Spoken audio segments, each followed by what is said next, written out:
So where did the frequencies come from?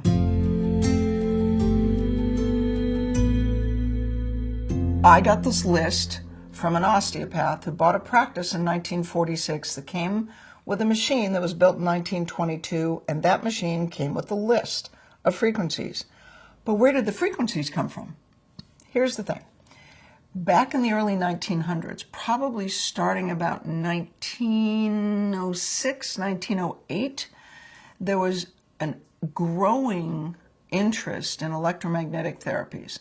People were developing machines, medical physicians and osteopaths were testing frequencies. By 1916, 1917, in there was a journal called Electromedical Digest. There was the Electromedical Society. There was the Pathometric Society, which would be like in our world, that would be like the American Academy of Orthopedic Surgeons. So these were the Pathometric Society and the Electromedical Society were medical physicians who were interested in electromagnetic therapies.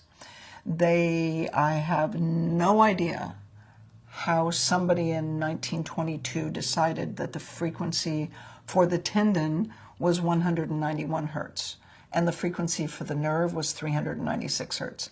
I just have no idea.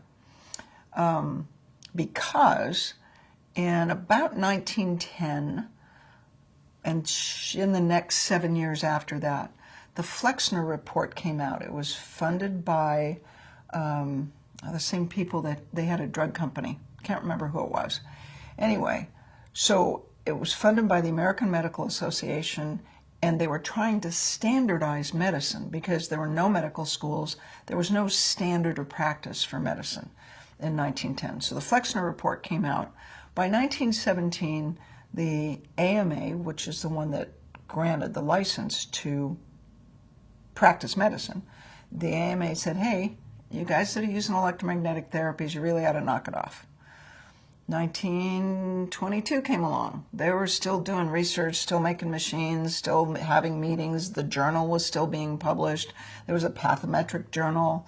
1934, the American Medical Association got serious. And they said, okay, look, anybody that uses electromagnetic therapies, herbs, nutrition, or homeopathy will lose their license to practice.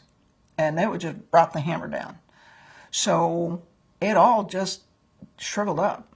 The machines went in the back room, got covered up with a sheet. Grandpa died, so these guys that were practicing in 1934, they started practice in the early 1900s. So they're now in their 50s and 60s, and as Grandpa died or Dad died or they retired, the machines went on the junk heap. They went on the trash. It's like, I don't know what Dad used this machine for, but it's in the back room and it's covered up with a sheet and we've got to move all this stuff, so it's out of here. So the machines went away. And when that generation of physicians died, it was gone. We have no information. None of it survived. There's some in the rare book room at the Naturopathic College. But the language is very quaint, and there's no detail about how they developed the frequencies. There was a thing about tapping or tones on the abdomen, but how does somebody decide that a tendon is 191 hertz and a tendon sheath or a bursa is 195 hertz? So my role was, I'm a clinician. I'm a fix-it guy. So I got this list, and it's either going to work or it's not. So my role has really been just to use these frequencies clinically and verify that they're correct. There are some frequencies we don't use anymore because they didn't work.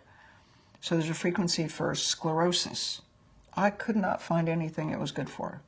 Now, scarring is one thing, but sclerosis is like a little bit stiffer and stickier than scarring. Wasn't good for anything.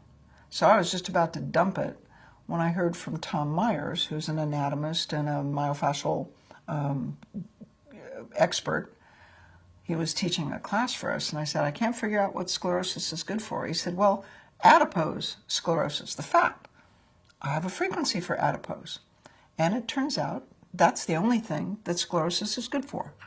is taking adipose that is glued to a nerve or your belly, you know, the omentum in your abdomen when you get inflamed or scarred, that gets scarred. It doesn't scar, it's sclerosis.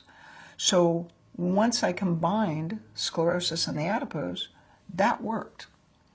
So the frequencies are very specific. So my role and frequency-specific microcurrents role has really just been to use them, validate it, verify it. What's it good for?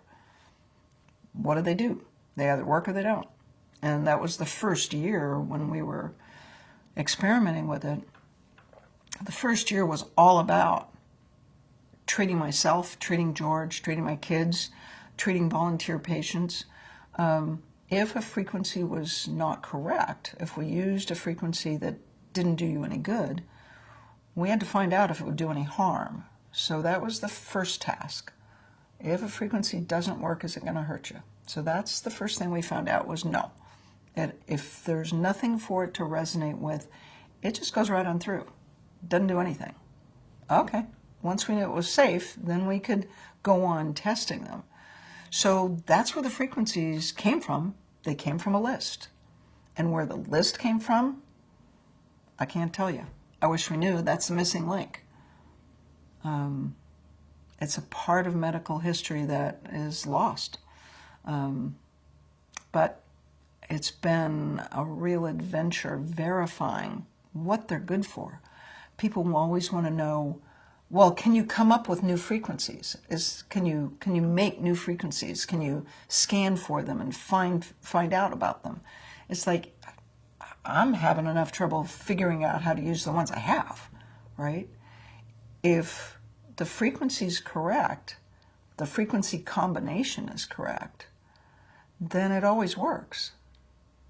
And anytime I have one practitioner who's pretty good at sort of dowsing for frequencies, coming up with them, they're kept on a separate list. And the frequencies on that investigational list have been there for 10 to 15 years. I have to have proof. And in the last 3 years, we've actually verified 3 of the 15 that he has come up with. But I'm very particular about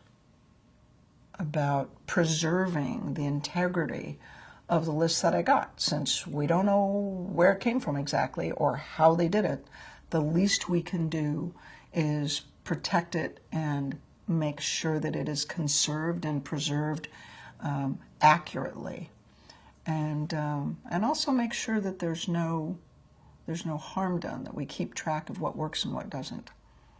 So that's where the frequencies came from.